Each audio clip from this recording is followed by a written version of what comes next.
वो कौन है जो सवेरे से चलता रहा और पहुंचा कहीं नहीं। ऐसे चलो कि लक्ष्य तक पहुंचो। आत्मज्ञान किसे कहते हैं? इतनी सी बात आपके समझ में आ जाए और इसी बात को आप जीवन में उतार लो कि भगवान के सिवा मेरा जगत की किसी वस्तु को अपना मत मानो, क्योंकि यह हर वस्तु भगवान की है। वो कौन है जो दिन रात चलता है पर पहुंचता कहीं नहीं? मैया पीछे वाली बता, वो कौन है जो दिन रात चलता है पर पहुंचता कहीं नहीं? अरे समय तो पहुंचता है, सवेरे से देखो शाम हो गई, शाम को पहुंच गया, फिर सवेरे पहुंच गया। लो मतलब तुम जो कहोगी वही सही है। भाई समय चलता है तो आगे बढ़ता है कि नहीं? आगे बढ़ता है समय, वहीं थोड़ी खड़ा रहता है समय। समय रुकता थोड़ी है। सुना नहीं आपने कि समय रुकता नहीं? वो कौन है जो चलता है दिन भर पर पहुंचता कहीं नहीं? वो कौन है जो चला पर पहुंचा कहीं नहीं? चश्मा वाले भैया, नहीं मन काहे नहीं पहुंचता? मन तो कई बार पड़ोसन तक पहुंच जाता है, नहीं पहुंचता। फिर आपका पड़ोसी कह रहा था सामने वाली खिड़की में एक चांद का टुकड़ा रहता है, उसका मन तो पहुंच गया। वो कौन है जो सवेरे से चला, वो चलता रहा पर पहुंचा कहीं नहीं? कौन? दादाजी मोबाइल से पूछ रहे हैं? नहीं कौन है बताओ, हैं? आप बताओ, वो कौन है जो सवेरे से चलता रहा और पहुंचा कहीं नहीं? कौन? आप बताओ, हैं? इच्छाएं कौन है? पीछे वाली मैया बताओ। सवेरे से चला कोल्हू का बैल, सवेरे से चला कोल्हू का बैल, शाम तक चला पर पहुंचा कहीं नहीं। जहां से चला वहीं खड़ा, क्योंकि कोल्हू का बैल एक खूंटे से बंधा हुआ था, गोल गोल घूम रहा था। ऐसे ही आप भी संसार से बंधे हो और बंध करके चलते हो, इसलिए चल आप सब रहे हैं पर आप भी पहुंचे कहीं नहीं। इसलिए जब तक जगत के खूंटे से अपने को खोलोगे नहीं, तब तक भगवान तक पहुंचोगे कैसे? पहले खोलो।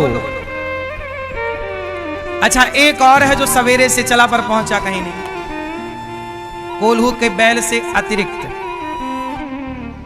अब एक मौका और है, बताओ वो कौन है जो सवेरे से चला पर पहुंचा कहीं नहीं? कौन? कौन? और वो यही है। अब बताओ वो कौन? और वो यही है। बताओ वो कौन है जो सवेरे से चला पर पहुंचा कहीं नहीं, और वो यही है और आप सबके घर पे है।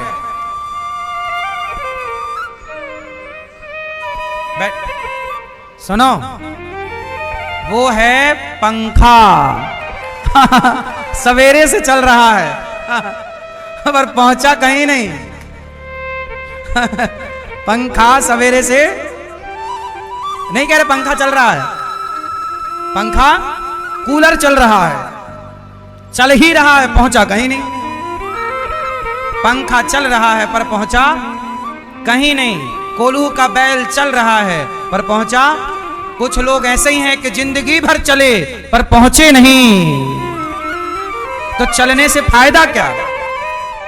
ऐसे चलो कि लक्ष्य तक पहुंचो।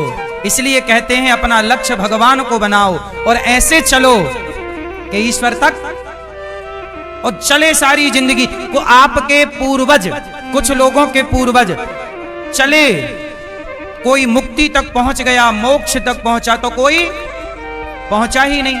अब आप लोग बताओ कि आप लोग भी चल रहे हो, मरने से पहले तक पहुंच जाओगे कि बिना पहुंचे ही तय हो जाओगे? बताओ आप लोग बिना पहुंचे ही मरोगे कि पहुंच के मरोगे? कहां पहुंच के? हैं? भगवान में मन लग जाए, भगवान के सिवा मेरा। अच्छा ये बताओ, आप कहो तो मैं आपको आत्मज्ञान होने का एक मंत्र दे सकता हूं। लोग कहते ना आत्मज्ञानी, आत्मज्ञानी, अरे ये तो बड़े आत्मज्ञानी है, ये तो बड़े संतों को बोला जाता है ये आत्मज्ञानी है। ये कैसे हैं?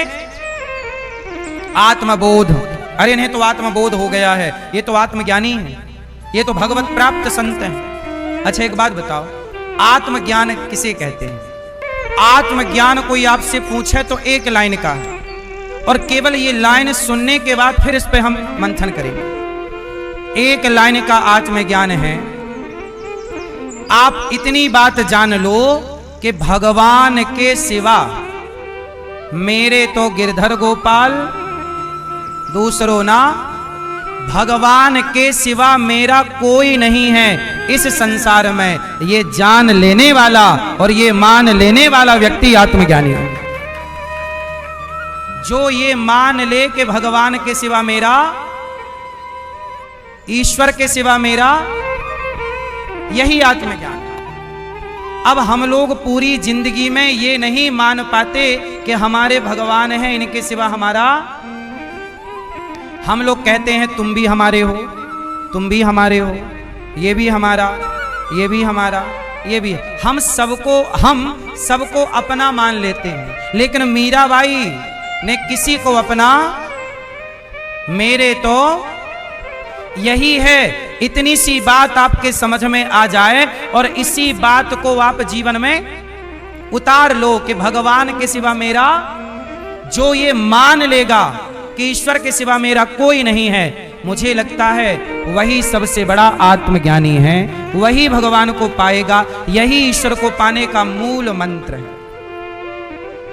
बोलो हाँ या ना? तो एक लाइन का हुआ कि नहीं ज्ञान? अब आप बताओ कि आज से आप भगवान के सिवा किसी को अपना मानोगे? संसार के साथ वैसा व्यवहार करो जैसा व्यवहार काम वाली बाई आपके साथ करती है। काम वाली बाई को भी गुरु मानना चाहिए। कैसे? देखो, जैसे काम वाली बाई आपके बच्चे को नहला देती है, उसकी मालिश करती है, उसका तेल मालिश पूरा एक माँ की तरह निभाती है पूरे फर्ज। पर एक बात बताओ, क्या वो काम वाली बाई क्या आपके बेटे को क्या अपना बेटा मानती है? काम पूरे करेगी, जिम्मेदारी पूरी निभाएगी, पर वो अपना मानेगी नहीं। वो ये मानेगी कि मेरा बेटा तो घर पे है।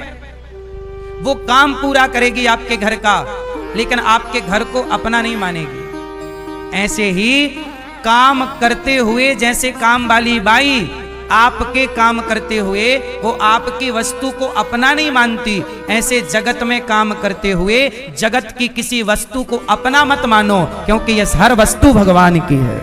और हम इस संसार में केवल काम वाली बाई की तरह, काम वाले नौकर की तरह हम और आप ईश्वर के नौकर हैं। हम सबके मालिक कौन है?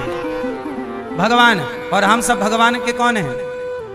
नौकर। तो जो व्यक्ति अपने को नौकर की तरह रखे और ईश्वर को क्या मान ले? मालिक। मेरे कौन है? भगवान। भगवान मेरे मालिक हैं और मैं भगवान का। और बेटा मेरा नहीं, मालिक का है। व्यापार मेरा नहीं, मालिक का। जो हर वस्तु परमात्मा की जानकर व्यवहार करे, यही तो आत्मज्ञान है।